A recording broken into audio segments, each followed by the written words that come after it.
बजाई दे भाई बेवफा गाना तारू भाई पागल होई गयो तारे भाभी धोख दी गए तारू भाई पागल होई गयो तारे भाभी धोख दी गए सुरेश चौहान नाव जामिया खंडवा गावे वो डावर तारो प्यार नी भुलाए वो बेवफा गाना लाने वाले पवन कनौजे, सुधीर चौहान सिकरिया वाले एवं भाव सिंह कनौजे, साली गाना वाले सुरेश चौहान जामिया खंडवा वाले।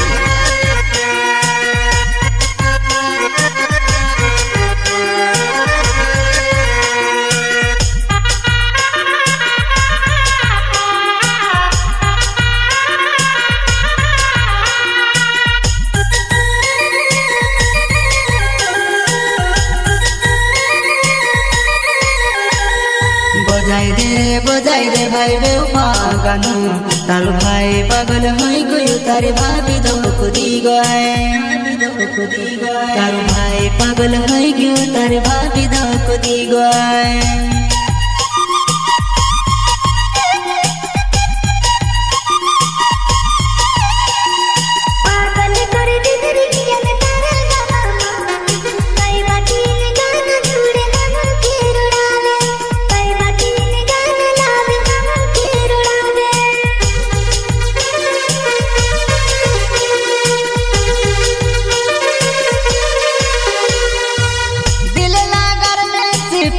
सोच लेती प्यार करती सोचो कर लेती टूटबो दिले रोड़ावे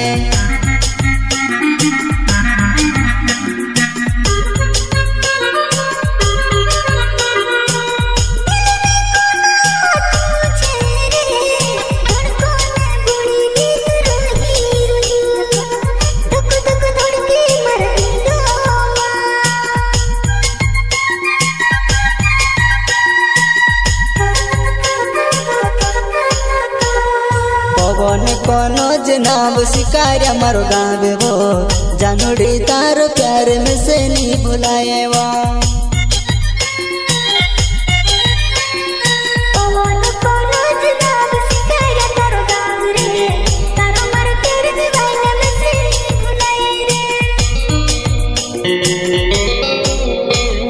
सुधीर चौहान नाम शिकारिया मारो गावे वो तारो मारो प्यार जुबान को सु भूल जामवा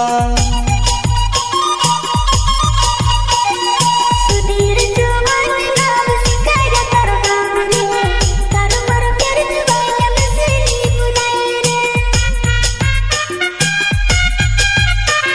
सबसे बेस्ट ज्ञान की दुनिया बेवफा के दर्द भरे गाने लिखने वाला बेवफा गायक नया खिलाड़ी ज्ञान चौहान, गायिका चौहान मोरे मोहल्ला वाला।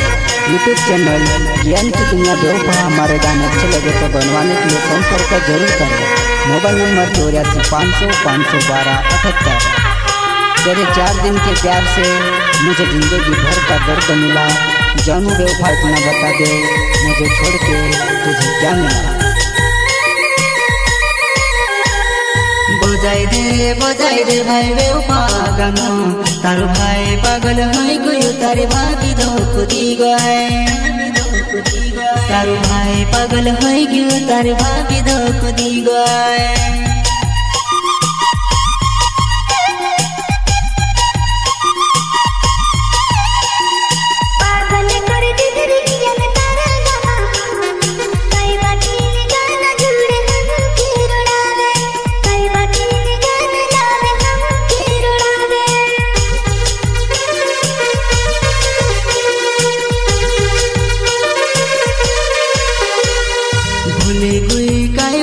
तो छोड़ी गई वो नी फोन लगाड़े नी मैसेज आवे वो नी फोन लगाड़े नी मैसेज आवे वो।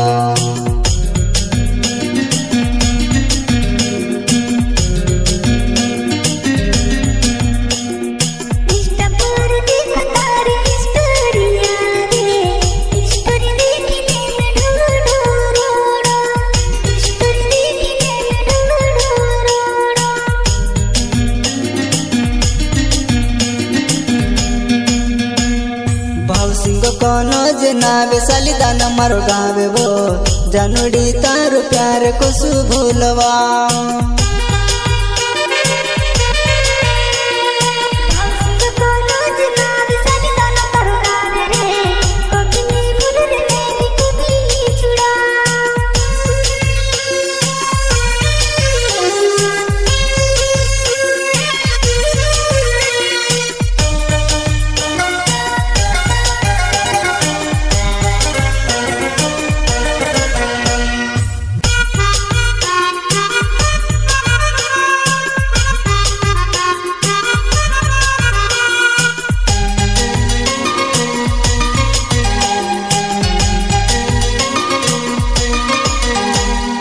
बजाई दे भाई रे पागल तार भाई पागल होई गयो तारे भाभी धोको दी गए तार भाई पागल होई गयो तारे भाभी धोको दी गए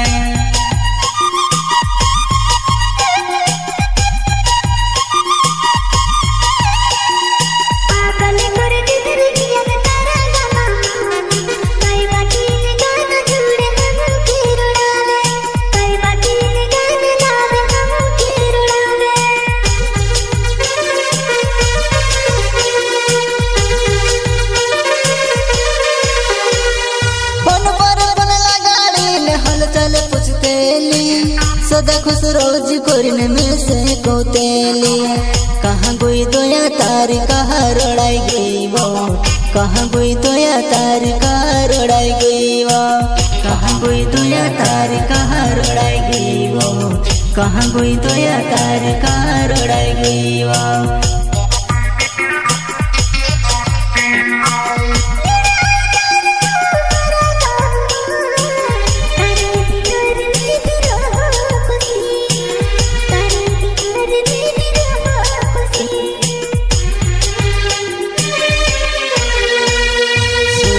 चौहान नाव जामिया खंडवा गावे वो डावर तारो प्यार नी भुलाए वो।